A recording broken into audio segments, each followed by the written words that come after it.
أعوذ بالله من الشيطان الرجيم بسم الله الرحمن الرحيم وإذ قال إبراهيم رب أرني كيف تحيي الموتى قال أولم تؤمن قال بلى ولكن ليطمئن قلبي قال فخذ أربعة من الطير فصرهن إليك ثم اجعل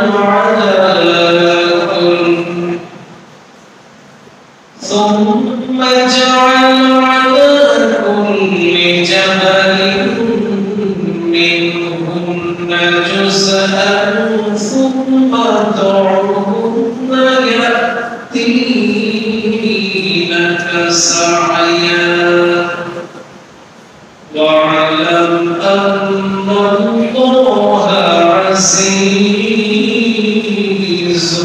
حكيم. قال النبي صلى الله عليه وسلم لا يؤمن أحدكم حتى أكون أحب إليه من والده وولده والناس أجمعين. رواه البخاري. إن الله وملائكته يصلون على النبي يا أيها الذين آمنوا صلوا عليه وسلموا تسليما.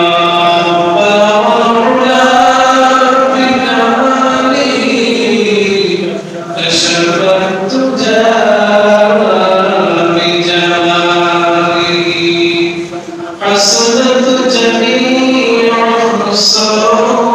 الصالحين صلوا عليه بلغنا بكماله كشف الدجى بجماله حسنت جميع الصالحين صلوا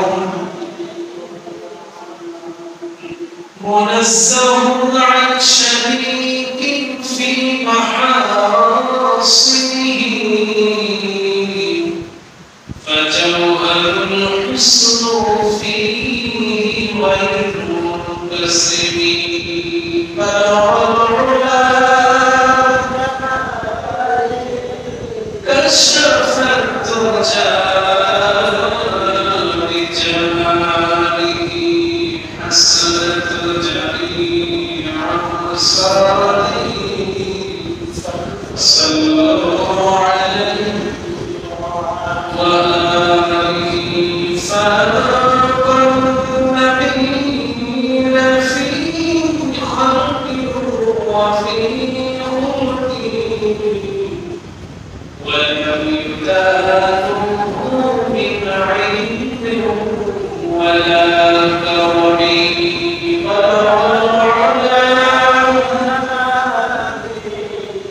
كشف الدجى بجماله حسنت جميع صالحين صلوا عليه وآله. شكر الحمد لله আমরা প্রত্যেকেই শুকরিয়া আদায় করব ওই মহান রাজাদিরাজ বাদশাহের যিনি বাদশা, যিনি তামাম আলমের স্রষ্টা, যিনি একক ছত্র অধিপতি, সেই মহান প্রতিপালকের দরবারে যিনি আমাদেরকে আল্লাহর হাবিব মুহাম্মদুর রাসূলুল্লাহ সাল্লাল্লাহু আলাইহি ওয়াসাল্লামের শানে দরুদ এবং সালাম আমাদের প্রত্যেককে অন্তরের অন্তঃস্থল থেকে পাঠ করার সুযোগ করে দিয়েছেন। আমরা প্রত্যেকেই আরেকটি বার কালিমাতুশ শুকরিয়া উচ্চারণ করি, বলি আলহামদুলিল্লাহ। সম্মানিত উপস্থিতি, আমরা বাংলা ভাষা ভাষী মানুষ, আমরা বাংলা ভাষাভাষী মানুষ। যখন আমাদের সামনে আরবিতে কোনো বার্তা আমাদের কাছে পৌঁছানো হয়, তখন আমরা সাধারণত সেগুলো কি বুঝি না। না বোঝার কারণ হচ্ছে আমরা কোন ভাষাভাষী মানুষ, বাংলা ভাষাভাষী। আমরা যখন এই আরবি বাক্যগুলোকে আমরা যখন সেগুলোকে বাংলায় অনুবাদ করি, তখন আমাদের কি আসে, সেগুলো বুঝে আসে। কোরআন আমরা জানি কোন ভাষায় নাযিল হয়েছে বলেন, আরবি ভাষা। হাদিসের যে বর্ণনাগুলো পাওয়া যায়, হাদিস কোন ভাষায় এসেছে, আরবি ভাষা। সুতরাং আমাদের যে বাংলা ভাষা, আমরা সেগুলো যখন আমাদের কিভাবে বুঝে আসবে, যখন আমরা সেগুলোকে তর্জমা করব, সেগুলোর অর্থ বের করব, তখন আমাদের কি বিষয়গুলো বুঝে আসবে, নসিহতগুলো আমাদের কানে আসবে এবং আমরা সেগুলো করতে পারব, পালন করতে পারব। আল্লাহ পাক রব্বুল আলামিনের প্যারা হাবিব মুহাম্মদুর রাসূলুল্লাহ সাল্লাল্লাহু আলাইহি ওয়াসাল্লামের শানে আমরা রাসূলকে সম্মান, তাকবীর ততক্ষণ পর্যন্ত করতে পারবো যতক্ষণ না আল্লাহর সমপর্যায়ে যায় কিংবা শিরক হয়ে যায়। এর আল্লাহর সমপরিমাণ কিংবা শিরক যাতে না হয়, এই দুইটা বিষয়ে খেয়াল রেখে রাসূলের সম্মান, রাসূলের মর্যাদা, রাসূলের মর্যাদা, রাসূলের সুখ্যাতি আমরা বর্ণনা করতে পারবো। তাতে কোনো কি নাই, অসুবিধা নেই, কোনো সমস্যা নেই।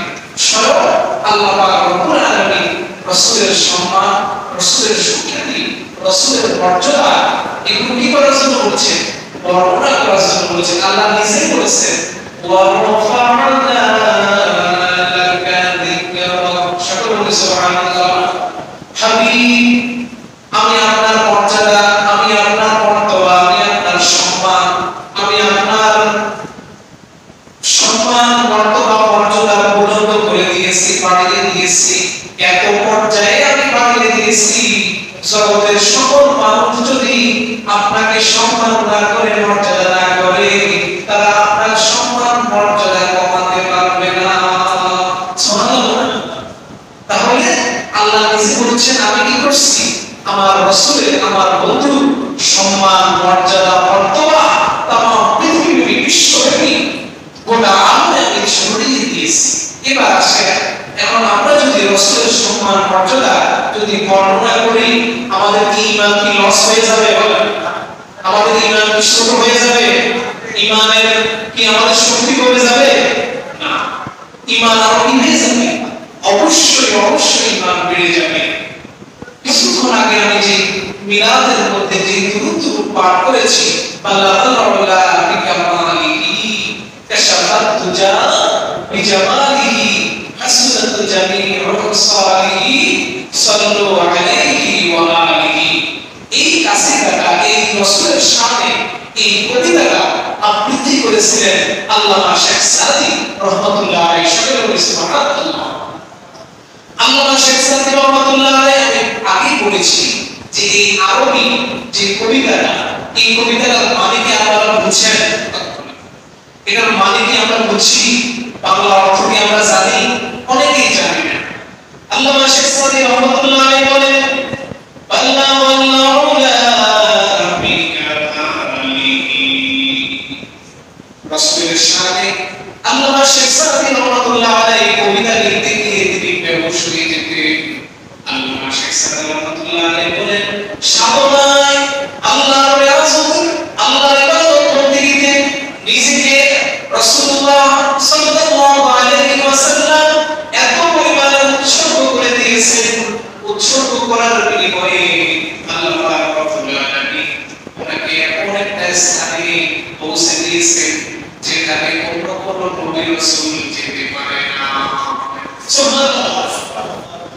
হিসেবে মহান গ্রন্থ আল কোরআনের মধ্যে আল্লাহ পাক রব্বুল আলামিন বলেন জগতের কোন নবীকে জগতের কোন রাসূলকে আল্লাহ টাইটেল দেন নাই, উপাধি দেন নাই, তাদেরকে এই সম্মান মর্যাদা আল্লাহ পাক রব্বুল আলামিন দেন নাই। আল্লাহ পাক রব্বুল আলামিন মহান গ্রন্থ আল কোরআনের মধ্যে বলছেন আসা আন ইয়াবআসাকা রাব্বুকা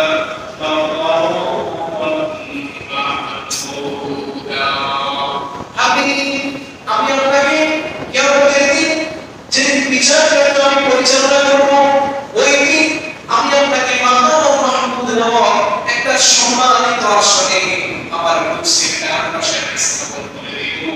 ওই ডান পাশে কুরসি স্থাপন করার পরে সেখানে আপনাকে আসীন করা হবে। আপনি যাকে আপনার পথ হিসেবে করবেন আমি তাকে বিনা হিসেবে জান্নাত দিয়ে দিব। সুবহানাল্লাহ। এই স্পেশাল পাওয়ার, স্পেশাল শক্তি, স্পেশাল লাঞ্ছনা কার জন্য বলেন? মুহাম্মদুর রাসূলুল্লাহ সাল্লাল্লাহু আলাইহি ওয়াসাল্লাম। আফসোস আজ আমার অ্যাক্সিডেন্ট ভাইরা বলে যে কিয়ামতের এতই তীব্রতা, এত প্রখরতা আল্লাহর রাগ এতই বেশি হবে যে নবীদের পায়ের তলা ঘামিয়ে যাবে, নবীরা নিজে ইয়া নাফসি নাফসি করবে। নাউজুবিল্লাহ বলবেন না? সেখানে কিসের রাসূল আমাদেরকে শাফাআত করবে? নাউজুবিল্লাহ। মহান গ্রন্থ আল কোরআনের মধ্যে আল্লাহ পাক রব্বুল আলামিন অসংখ্য জায়গায় আল্লাহ পাক রব্বুল আলামিন আল্লাহ হাবিবকে এই শাফাআতকারী হিসেবে সাব্যস্ত করেছেন। অথচ একদিন আমরা ভাইরা বলি যে রাসূল শাফাআত করতে পারবে না। কোরআন দ্বারা তাদের কথা শেষ। আসা ইয়াবআসাকা রাব্বুকা মাকামান মাহমুদা।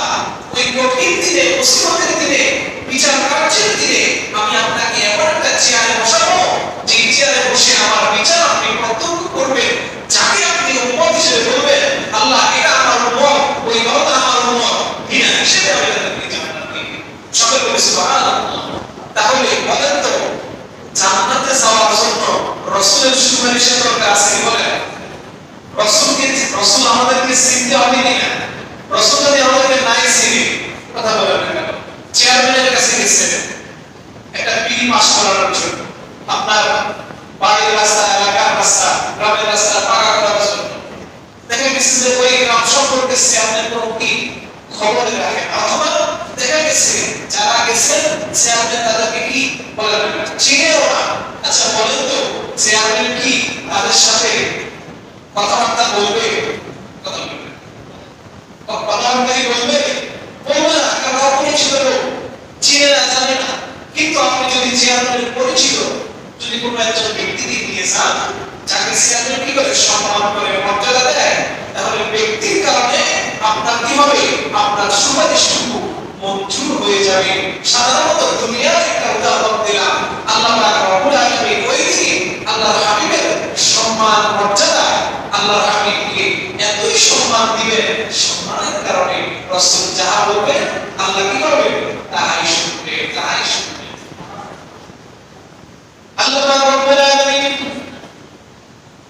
মুহাম্মদুর রাসূলুল্লাহ সাল্লাল্লাহু আলাইহি ওয়াসাল্লামের প্রশংসা আল্লাহ সিলসিলা বলছেন, ইয়া রাসূলুল্লাহ, ইয়া হাবিবাল্লাহ, আল্লাহ আপনাকে এত সম্মানের দরজা দিয়েছেন, এত উচ্চ মানা আল্লাহ দান করেছেন, যেখানে পর্যন্ত আর কোন নবী রাসূলের তুলনা হবে না। আচ্ছা বলেন তো যেখানে নবী রাসূল যেতে পারে না, যার সম্মান মর্যাদার সাথে নবী রাসূলের তুলনা চলে না, আমার মতো বেয়াদব কমবক্ত তার আমার মতো বেয়াদবের সাথে রাসূলের তুলনা কি চলবে? অথচ আজ আপনি সোশ্যাল মিডিয়ার মধ্যে দেখুন, অবাক হয়ে যাবেন, সেখানে বলতেছে রাসূল আমার মতো না। রাসূলুল্লাহ আমরা ইস্তেঞ্জা করে রাসূল ইস্তেঞ্জা করেছেন, আমরা খাবার খেতাম রাসূল খাবার খেতেন, আমাদের হাত ছিল রাসূলের হাত ছিল, আমাদের নিদ্রা ছিল রাসূলের নিদ্রা ছিল। নাউজুবিল্লাহ, রাসূল আমাদের মতো। নাউজুবিল্লাহ। ওই বেয়াদবগুলো এইটুকু তাদের সেন্সে বিবেকের মধ্যে আসে না যে রাসূল কিনা আমাদের মতো। যেখানে নবী রাসূলরাই রাসূলের সম্পর্ক হতে পারে না, সেখানে সাধারণ মানুষরা অনেক দূরে। এরপরে কাশাফাতুল জালাল আল্লামা শেখ সাদি রহমাতুল্লাহ আলাইহি বলেন, যাও সৌন্দর্যের ছটা আল্লাহ পাক রব্বুল আলামিন মুহাম্মদুর রাসূলুল্লাহ সাল্লাল্লাহু আলাইহি ওয়াসাল্লাম এত সৌন্দর্য, এত রূপ লাবণ্য দান করেছে, আল্লাহ পাক রব্বুল আলামিন সেখানে সমস্ত কিছু, সমস্ত অন্ধকারগুলো রাসূলের আলোয় আলোকিত হয়ে গেছে। রাসূলের আলোয় আলোকিত হয়ে গেছে। আল্লামা শেখ সাদি রহমাতুল্লাহ আলাইহি রাসূলের শানে কত সুন্দর কথা বলেছেন যে কাশাফাতু জামালি, রাসূলের রূপ লাবণ্যে, রাসূলের সৌন্দর্যে, রাসূলের নূরে আল্লাহ পাক রব্বুল আলামিন গোটা অন্ধকারাচ্ছন্ন পৃথিবীটাকে আলোকিত করে দিয়েছেন। সুবহানাল্লাহ। এরপরে আসি হাসনাতু জামিউর সালিহিন, সকলে বলি সুবহানাল্লাহ। আচ্ছা বলুন তো, দুনিয়াতে যদি কোনো ব্যক্তি সম্পর্কে আপনাদেরকে জিজ্ঞাসা করা হয়, সর্বপ্রথম আপনার ব্যক্তির কোন গুণটা যাচাই করে বলুন তো? কোন গুণটা? তার চরিত্র কেমন, ঠিক আছে? তার কি ব্যক্তি সম্পর্কে আগে যখন আমরা কাউকে জিজ্ঞাসা করতে যাই, আগে কি জিজ্ঞাসা করি? চরিত্রটা কেমন, ব্যক্তির চরিত্রটা কেমন আমরা জিজ্ঞাসা করি। কারণ যার চরিত্র সর্বোত্তম, যার চরিত্র ভালো, সে আল্লাহর নিকট ভালো। সুবহানাল্লাহ। যার চরিত্র সর্বোত্তম, সে আল্লাহর কাছে কতই প্রিয়। হাসনাতু জামিউর সালিহিন, শেখ সাদি রহমাতুল্লাহ আলাইহি বলেন, ইয়া রাসূলুল্লাহ, ইয়া হাবিবাল্লাহ, আল্লাহ পাক রব্বুল আলামিন আপনাকে এত সুমহান চরিত্রের অধিকারী, আপনাকে আল্লাহ পাক রব্বুল আলামিন করে দিয়েছেন, আপনার চরিত্রের ধারের কাছেও আর কেউ যেতে পারবে না, এবং আপনার চরিত্রটাকে গোটা উম্মতের জন্য পালনীয় করে দিয়েছে। সুবহানাল্লাহ। কি পরিমাণ চরিত্রের অধিকারী বলে গোটা উম্মতের জন্য নবীর চরিত্রকে, নবীর আদর্শকে আল্লাহ পাক রব্বুল আলামিন উদাহরণ রূপে নবীর আদর্শকে কোরআনের মধ্যে তুলে নিতে পারেন। লাকাদ কানা লাকুম ফি রাসূলিল্লাহি উসওয়াতুন হাসানাহ, আমি আমার রাসূলকে, আমি আমার নবীকে, আমি আমার হাবিবকে তোমাদের নিকট এমন ভাবে প্রেরিত করেছি, উত্তম চরিত্র, উত্তম আদর্শ, উত্তম নমুনানি। সকলে সুবহানাল্লাহ। তাহলে নবীর চরিত্রটুকুকে যদি আমরা কি করি, নিজের মধ্যে ফুটিয়ে তুলতে পারি, বলেন তো ওই দুনিয়া আমাদের আর চিন্তার কোনো দরকার আছে? আমাদেরকে আর চিন্তা করতে হবে না। বিনা হিসেবে তো আমরা এমনিতে জান্নাতে চলে যাবো, খুশিতে জান্নাতে চলে যাবো। হাদিস শরীফের মধ্যে এসেছে, আমি অবাক হয়ে যাবে মুনকার নকির কিছু কিছু ব্যক্তি কবরের মধ্যে যখন আসবে, তারা সওয়াল জবাব করার জন্য যখন তারা আসবে, তখন দেখবে কবরের মধ্যে রাসূলুল্লাহ সাল্লাল্লাহু আলাইহি ওয়াসাল্লাম শুয়ে আছে। সুবহানাল্লাহ। বুখারীর হাদিস।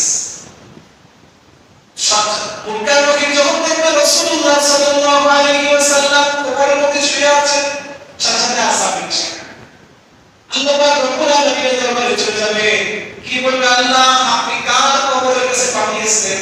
সেখানে তো আপনার হাবিব শুয়ে আছেন, সেখানে আপনার হাবিব শুয়ে আছেন, আপনি কার কাছে পাঠাইছেন? তখন আল্লাহ পাক রব্বুল আলামিন বলেন, এই মুনকার নকির শুনে নাও, সেখানে আমার হাবিব নয়, সেখানে আমার হাবিবের উম্মত শুয়ে আছে, যে জীবনের পুরো জীবনটা আমার হাবিবের সুন্নাহের উপরে, আদর্শের উপরে সে পরিচালিত হয়েছে। সুবহানাল্লাহ।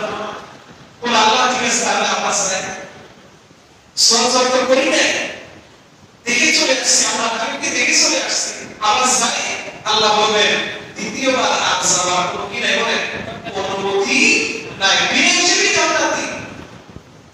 যার কবরের প্রথম, আখিরাতের প্রথম ধাপ হচ্ছে কবর, ওই কবরে যার সওয়াল জবাব ছাড়া যে পার পেয়ে যাবে, আল্লাহ পাক রব্বুল আলামিন তার জন্য সবাকি রাস্তাগুলো আসান করে দিবে। বাকি রাস্তাগুলো আসান হবে। এরপরে আল্লামা শেখ সাদি রহমাতুল্লাহ আলাইহি বলতেছেন, সাল্লু আলাইহি ওয়া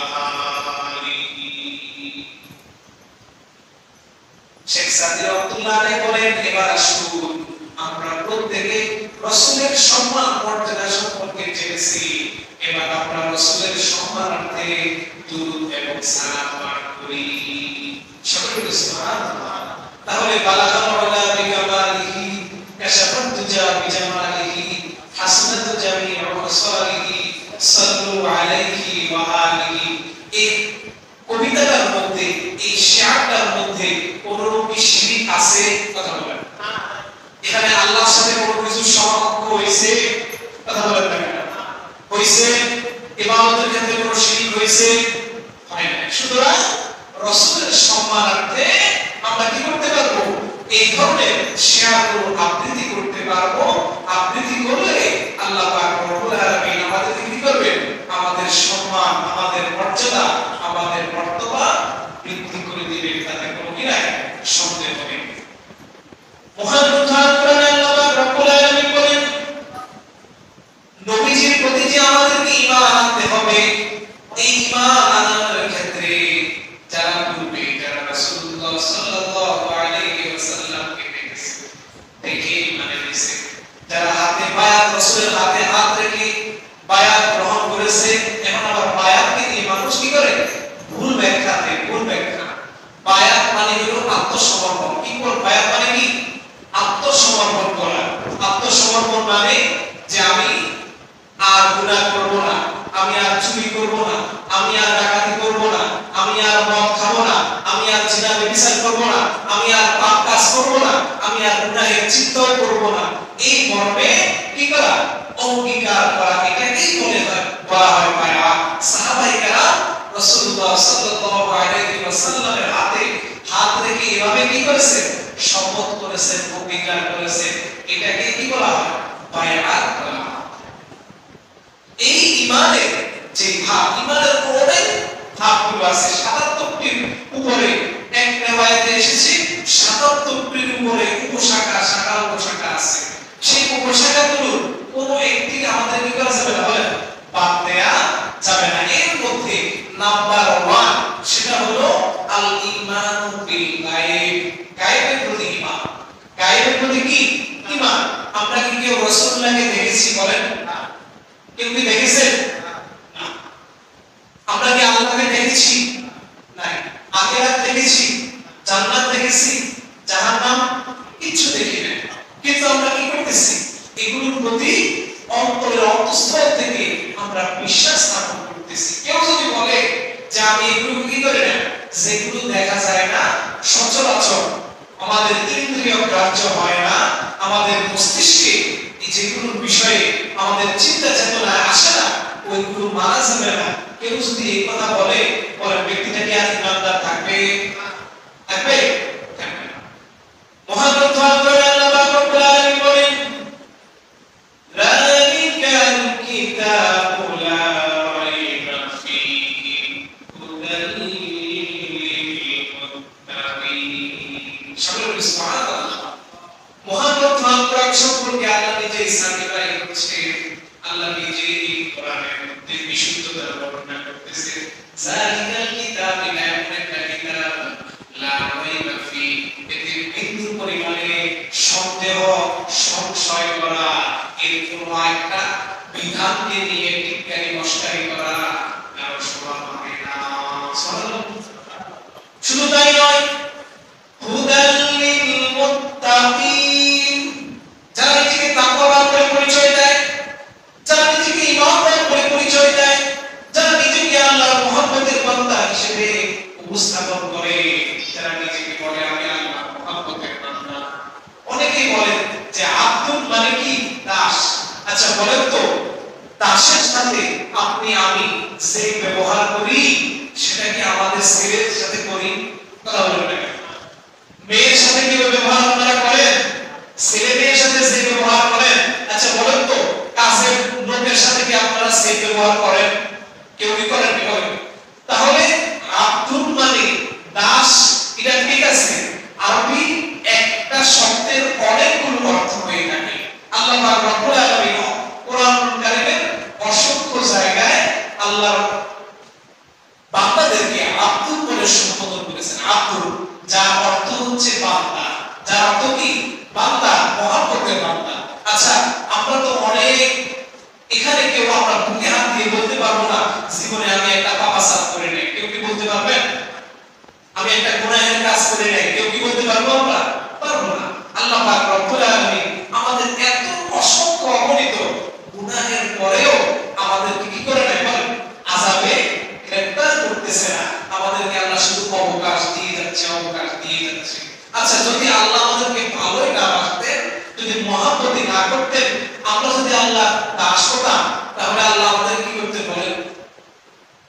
কথা বলবেন না। সাধারণ একটা কমন সেন্সের উদাহরণ আপনাদের সম্মুখে তুলে ধরলাম যে আমি, আপনি, আমাদের কর্মচারী, আমাদের অধীনে যারা চাকরি করেন কিংবা দাস যারা, তাদের সাথে আমাদের আচরণ আর আমাদের ছেলেমেয়ের সাথে আমাদের আচরণ কি হয় না বলেন? মিল হয় না।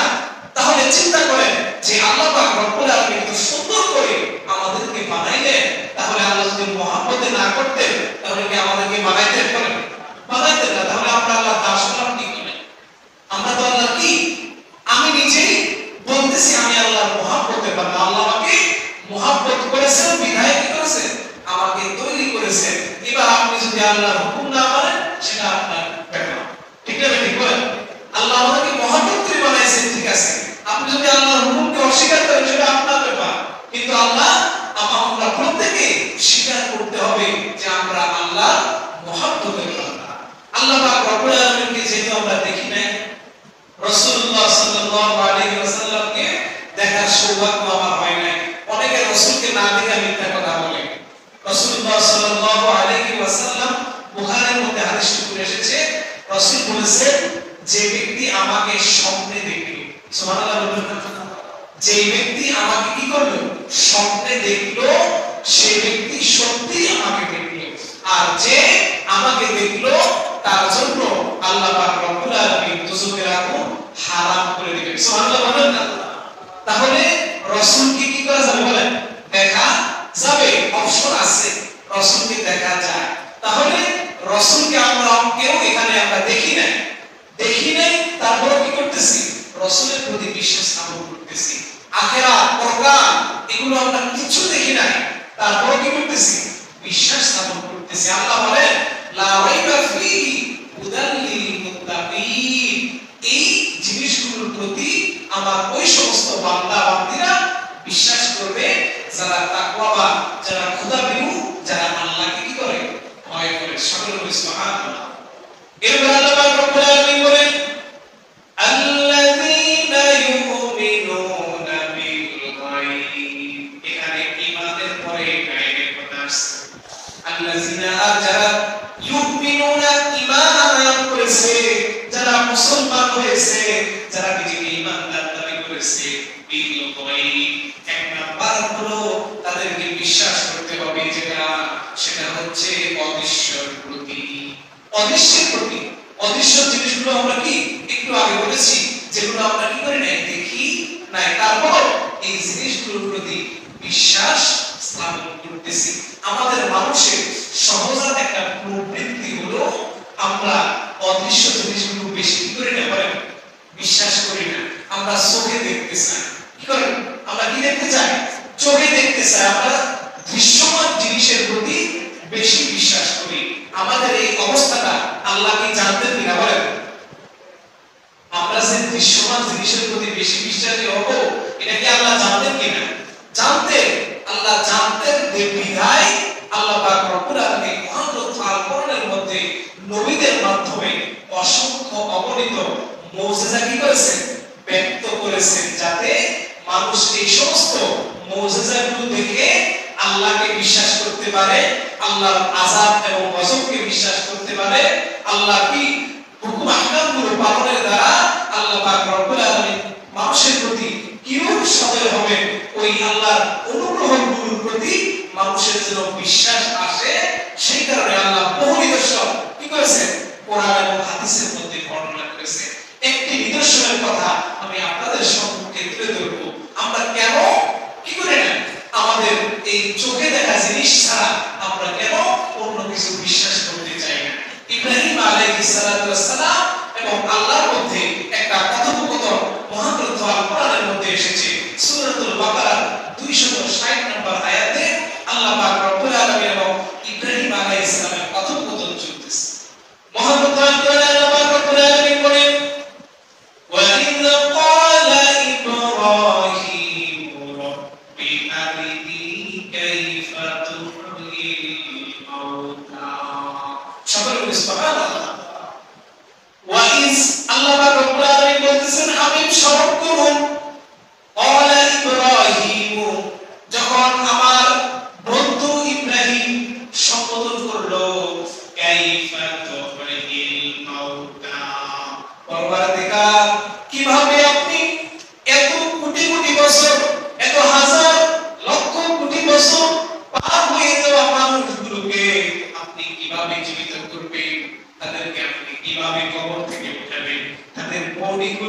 আবার আপনি কিভাবে একত্রিত করে তাদেরকে আপনি উত্তরণ করবেন। পরবর্তীকার এই জিনিসটুকু আমি একটু জানতে চাই। সুবহানাল্লাহ। নবীদের এই প্রশ্নটা করা এটা কি যুক্তিযুক্ত হয়েছে বলেন? কেন করেছেন? ওই যে বলেছি আমরা চোখে দেখা জিনিস কি করি? বিশ্বাস স্থাপন করি। আচ্ছা, চন্দ্র দ্বিখণ্ডিত আমরা তো অনেকেই জানি রাসূলুল্লাহ সাল্লাল্লাহু আলাইহি ওয়াসাল্লামের শাহাদাত আঙ্গুলের ইশারায় চাঁদ কি হয়ে গেছে বলেন? দ্বিখণ্ডিত হয়ে গেছে। যারা নভোচারী, যারা চাঁদে ভ্রমণ করে তারা ঠিকই দেখে এসেছে যে চাঁদটা কোন অবস্থায় আছে বলেন? দ্বিখণ্ডিত ভাগ অবস্থায় আছে। চন্দ্র দ্বিখণ্ডিত হওয়ার ঘটনা দেখে চারজন নভোচারী যখন যারা ছিলেন তারা প্রত্যেকেই কি করেছে? ইসলাম ধর্ম গ্রহণ করে নিয়েছে। আফসোস, কিন্তু আবু জেহেলের কি কপালে ইসলাম জুটে নাই। ওই আবু জেহেল এত বড় মুজিজা দেখার পরেও সে কি বলল? এটা একটা জাদু। এটা কি বলেন? এটা একটা জাদু। তাহলে আমরা চোখে দেখা জিনিস ছাড়া বিশ্বাস করব না দেখে আল্লাহ পাক রব্বুল আলামিন নবীদের দ্বারা, রাসূলদের দ্বারা এই ধরনের অনাকাঙ্ক্ষিত ঘটনাগুলো কি করেছেন? ঘটাইছেন, যার দ্বারা আমাদের বিশ্বাসটুকু কি হয়ে যাবে? আরো বেড়ে যাবে। আল্লাহর প্রতি আমাদের বিশ্বাস, আখিরাতের প্রতি বিশ্বাস, জাহান্নামের প্রতি, জান্নাতের প্রতি আমাদের কি হবে? দৃঢ় বিশ্বাস যেন জন্ম হয়। সেই কারণে আল্লাহ এই সমস্ত কারামতগুলো, এই সমস্ত মুজিজাগুলো কি করেছে? সংঘটিত করেছে।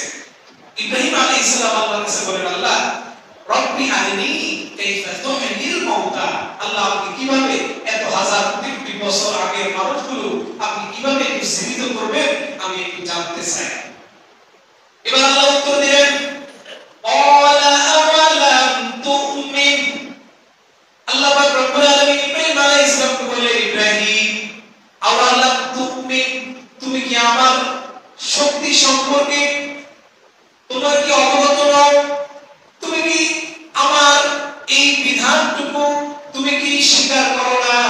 ইব্রাহিম আলাইহিস সালাম উত্তর দিলেন, পরবর্তীকার আপনার শক্তি, আপনার সামর্থ্য, আপনার মর্তবা, আপনার মর্যাদা, আপনার সক্ষমতা সম্পর্কে আমার কোনো সন্দেহ নাই। সুবহানাল্লাহ। এবার আসেন ওই যে আমাদের অপশনটা আসতেছে, ওয়ালাকিন লিয়াতমাইন্না কলবি। সকলে বলে সুবহানাল্লাহ। রাসূলকে যারা দেখবে তাদের ঈমান, যে ব্যক্তি রাসূলকে দেখেছে তার ঈমান আর আমার ঈমান এক হবে কি বলেন? কথা বলেন। রাসূলকে যিনি স্বচক্ষে দেখেছেন তার ঈমান আর আমি মুহাম্মদ সাল্লাল্লাহু আলাইহি ওয়াসাল্লাম কি এক হবে? প্রশ্নই আসে। ইব্রাহিম আলাইহিস সালাম বললেন, ওয়ালাকিন, কিন্তু লিয়াতমাইন্না কলবি, পরওয়ারদিগার শুনেছি, বিশ্বাস করেছি, অন্তরের একটু প্রশান্তি দরকার। কলবি লিয়াতমাইন্না কলবি, অন্তরের একটু শান্তির জন্য আমি কি এই বিধানটুকু একটু দেখতে চাই। সুবহানাল্লাহ বলবেন। এখন বলেন, যদি আমরা কেউ রাসূলুল্লাহকে দেখি সেই ব্যক্তির চাইতে সৌভাগ্যবান কি আর কেউ হবে? ওই ব্যক্তি কি বলবে যে আমি রাসূলকে দেখেছি, তুই নাচা শুরু করবে? কথা বলেন না কেন? নাচা শুরু করবে না, কারণ ব্যক্তির মাঝেই ফুটে উঠবে। এখন তো বহু ভুয়া ব্যক্তি কি ওই রাসূলের কিছু জীবনী পড়ে আমি রাসূলকে দেখেছি, আমি কি রাসূলকে দেখেছি। এক ব্যক্তিকে জিজ্ঞাসা করলাম যে তুমি কিভাবে দেখেছো? আমি দেখেছি রাসূলের ধবধবে সাদা দাড়ি, একদম চুলগুলো ধবধবে সাদা নুরানি। একবারে রাসূলকে আমি দেখেছি, রাসূল আমার কাছে আসছে। তো জিজ্ঞাসা করলাম তুমি কি সত্যি দেখেছো? হ্যাঁ সত্যি দেখেছি। রাসূলুল্লাহ সাল্লাল্লাহু আলাইহি ওয়াসাল্লাম জামে তিরমিজি শরীফের মধ্যে এসেছে রাসূলুল্লাহ সাল্লাল্লাহু আলাইহি ওয়াসাল্লামের দাড়ি মোবারকগুলো 16টা কিংবা 17টা পেকে গেছে। সুবহানাল্লাহ বলেন। 16 কিংবা 17 সাহাবায়ে কেরাম সেগুলো গুনতে পারতেন। 16 কিংবা 17 মাথা মোবারকের যে চুল মোবারকগুলো ছিল সেখানেও সামান্য কয়েকটা চুল মোবারক সাদা হয়েছে, বাকিগুলো কি ছিল বলেন? কালো ছিল। কোন বেয়াদব যদি বলে যে আমি রাসূলকে দেখেছি ধবধবে সাদা দাড়ি, একদম ধবধবে সাদা চুল, নুরানি চেহারা, সবার আগে মনে করবেন সে মিথ্যুক। সবার আগে মনে করবেন কি? সে মিথ্যুক। তাহলে আল্লাহ পাক রব্বুল আলামিনের কাছে ইব্রাহিম আলাইহিস সালাম বললেন পরবর্তীকালে একটু অন্তরের শান্তির জন্য, একটু কিসের জন্য? অন্তরের শান্তির জন্য একটু যদি দেখাইতেন ভালো হইতো। এবার আল্লাহ পাক রব্বুল আলামিন উত্তর দিচ্ছেন ক্বালা ফাখুয আরবা'তাম মিনাত তায়র। সকলে বলে সুবহানাল্লাহ। ইব্রাহিম তুমি চারটি পাখি সংগ্রহ করো। কয়টি পাখি বলেন? চারটি পাখি তুমি সংগ্রহ করো। ওই পাখিগুলোকে সম্মান করে পাখিগুলোকে আদর যত্ন করো, লালন পালন করো। লালন পালন করতে করতে একটা সময় যখন আসবে, যখন পাখিগুলো বড় হয়ে যাবে, ওই অবস্থা পর্যন্ত তুমি ওই পাখিগুলোর সেবা শুশ্রূষা করো। সুবহানাল্লাহ। কুরবানি যে আমরা দিয়েছি, গরু এবং ছাগল মুখে যে যেটা দিয়েছি, ওই পশুর প্রতি আমাদের একটু মায়া জন্মেছে কিনা বলেন তো? কথা বলেন না। যেহেতু আমরা ওই পশুকে কি করেছি, নিজের হাতে খাবার খাইয়েছি, আমরা ওই পশুর খেদমত করেছি, আমাদের ওই পশু জবাই করার সময় আমাদের একটু দুঃখ হয়েছে কিনা বলেন তো? দুঃখ না হলে কিন্তু ইমানদার থাকবেন না। যদি কেউ দুঃখ না পান যে হ্যাঁ আজকে এত জবাই করে দিতেছেন, যদি কেউ দুঃখ না পান, মনের মধ্যে একটু কষ্ট যদি অনুভূত না হয়, বুঝে নেবেন আমি ইমানদার হতে পারি না। আল্লাহ পাক রব্বুল আলামিন বলতেছেন ওয়ালা ফাখুস আরবা'তাম মিনাত তায়র। ইব্রাহিম তুমি চারটি পাখি সংগ্রহ করো, পাখিগুলোকে লালন পালন করে বড় করে তোলো। ফাসুরহুন্না ইলাইকা, এবং পাখিগুলোকে তুমি কি করো, যখন পাখিগুলো বড় হয়ে যাবে তখন পাখিগুলোকে তুমি জবাই করে সেগুলোর গোশতগুলো আলাদা করে ফেলো। গোশতগুলো আলাদা করো।